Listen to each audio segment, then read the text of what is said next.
السلام علیکم، میری چینل میں خوش آمدید۔ میرے چینل کو سبسکرائب کریں تاکہ میری ہر ویڈیو آپ تک پہنچ جائے۔ ایک دفعہ کا ذکر ہے کہ ایک آدمی سمندر سے ایک مچھلی پکڑ کے لایا اور اسے اپنے گھر میں موجود کنویں میں ڈال دیا۔ اس کنویں میں مینڈکوں کی حکومت تھی۔ مینڈکوں نے جب ایک نئی چیز دیکھی تو پہلے تو وہ ڈرے، گھبرائے، دور دور گھومنے لگے۔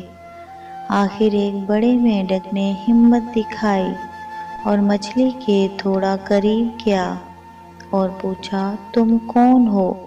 میں مچھلی ہوں، مچھلی نے جواب دیا۔ مینڈک، تم کہاں سے آئی ہو؟ مچھلی، سمندر سے۔ مینڈک، وہ کیا ہوتا ہے؟ مچھلی، وہ بہت بڑا ہوتا ہے اور اس میں پانی ہوتا ہے۔ مینڈک نے کہا، کتنا بڑا؟ مچھلی، بہت بڑا۔ یہ سن کر مینڈک نے اپنے گرد چھوٹا سا گول چکر کاٹا اور مچھلی سے پوچھا، کیا اتنا بڑا ہوتا ہے؟ مچھلی مسکرائی اور بولی، نہیں، بڑا ہوتا ہے۔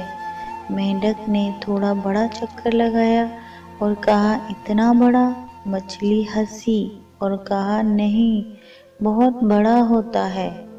مینڈک اب جوش میں آ گیا اور اس نے آدھے کنویں کا چکر لگا کر مچھلی کی طرف دیکھا، جیسے پوچھ رہا ہو کہ اب؟ مچھلی نے پھر نفی میں سر ہلایا۔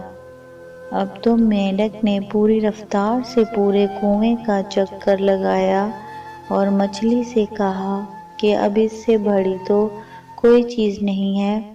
مچھلی مسکرائی اور مینڈک سے کہا، تمہارا قصور نہیں ہے کہ تمہاری سوچ ہی اس کنویں تک ہے۔ اسی طرح ہمارے معاشرے میں کچھ لوگ بھی ایسی مینڈک کی طرح ہوتے ہیں، جن کی سوچ اس کنویں کے مینڈک کے برابر ہوتی ہے۔ ان کو لگتا ہے کہ وہی اپنے عقائد اور نظریات میں سچے اور کھرے ہیں۔ ایسے لوگوں سے لڑائی یا بحث کرنے کی بجائے ان کو ان کے حال پر چھوڑیں اور ان کی سوچ پر مسکرا کر آگے نکل جائیں۔